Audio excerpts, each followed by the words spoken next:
ನಮಸ್ಕಾರ ಕನ್ನಡಿಗರೇ, ನಾನಿವತ್ತು ನಿಮಗೆ ಟಿ ಬಾಸ್ ದರ್ಶನ್ ಅವರು ಗೆಸ್ಟ್ ಅಪಿಯರೆನ್ಸ್ ಆಗಿ ಆಕ್ಟ್ ಮಾಡಿರೋ ಕೆಲವು ಮೂವೀಸ್ಗಳ ಬಗ್ಗೆ ಇನ್ಫಾರ್ಮೇಶನ್ ಕೊಡೋದಕ್ಕೆ ಬಂದಿದ್ದೇನೆ. 2002ರಲ್ಲಿ ಮೆಜೆಸ್ಟಿಕ್, ಕಿಟ್ಟಿ, ನಿನಗೋಸ್ಕರ ಅನ್ನೋ ಮೂವೀಸ್ ರಿಲೀಸ್ ಆಗುತ್ತೆ ದರ್ಶನ್ ಅವ್ರದ್ದು.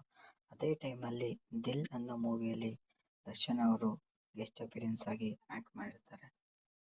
2004ರಲ್ಲಿ ಮೊನಾಲಿಸಾ ಮೂವಿಯಲ್ಲಿದ್ದಂಥ ಚೋರಿ ಚೋರಿ ಸಾಂಗ್ ಅಲ್ಲಿ ಕೂಡ ದರ್ಶನ್ ಅವರು ಗೆಸ್ಟ್ ಅಪಿಯರೆನ್ಸ್ ಆಗಿ ಬರ್ತಾರೆ.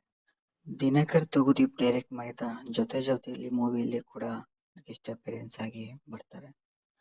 Power star Puneeth Rajkumar, Meera Jasmine, Ramya act ಮಾಡಿದಂತ ಅರಸು ಮೂವಿಯಲ್ಲಿ ದರ್ಶನ್ ಅವರು ಒಂದು ಒಳ್ಳೆ ಕ್ಯಾಮಿಯೋನ ಕ್ಲೈಮ್ಯಾಕ್ಸ್ ಅಲ್ಲಿ ಕೊಟ್ಟಿರ್ತಾರೆ. ಡಿ ಬಾಸ್ ಜೊತೆ ಆದಿತ್ಯ ಕೂಡ ಅರಸು ಮೂವಿ ಕ್ಲೈಮ್ಯಾಕ್ಸ್ ಅಲ್ಲಿ ಗೆಸ್ಟ್ ಅಪಿಯರೆನ್ಸ್ ಆಗಿ ಬಂದಿದ್ರು.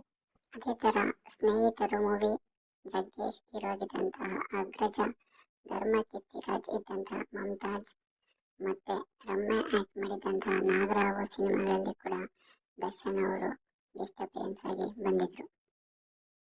ದರ್ಶನ್ ಮಾಡಿರೋ ಗೆಸ್ಟ್ ಅಪಿಯರೆನ್ಸ್ ಅಲ್ಲಿ one of the best appearance ಅಂದ್ರೆ ಅದು ತರುಣ್ ಸುಧೀರ್ ಡೈರೆಕ್ಟ್ ಮಾಡಿದಂತ ಚೌಕ ಮೂವಿಯಲ್ಲಿ ರಾಬರ್ಟ್ ಆಗಿ ಬಂದಿದ್ದು. ಇಷ್ಟೇ ಅಲ್ಲದೆ ಪ್ರೇಮ ಬರಹ ಮೂವಿಯಲ್ಲಿ ಜೈ ಆಂಜನೇಯ ಸಾಂಗ್ ಅಲ್ಲಿ, ಅಮರ್ ಮೂವಿ, ಅದೇ ತರ ಪ್ರಜ್ವಲ್ ದೇವರಾಜ್ ಆಕ್ಟ್ ಮಾಡಿದಂತ ಇನ್ಸ್ಪೆಕ್ಟರ್ ವಿಕ್ರಮ್, ಇತ್ತೀಚೆಗೆ ಯುವರಾಜ್ ಭಟ್ ಆಕ್ಟ್ ಮಾಡಿದಂತ ಗರಡಿ ಮೂವಿಯಲ್ಲಿ ಕೂಡ ದರ್ಶನ್ ಅವರು ಒಂದೊಳ್ಳೆ ಕ್ಯಾಮಿಯೋವನ್ನು ಕೊಟ್ಟಿದ್ರು. ನಿಮಗೆ ಈ ಗೆಸ್ಟ್ ಅಪಿಯರೆನ್ಸ್ ಗಳಲ್ಲಿ ಯಾವುದು ದರ್ಶನ್ ಅವರ ಕ್ಯಾಮಿಯೋ ತುಂಬಾ ಇಷ್ಟ? ಕಮೆಂಟ್ ಮಾಡಿ.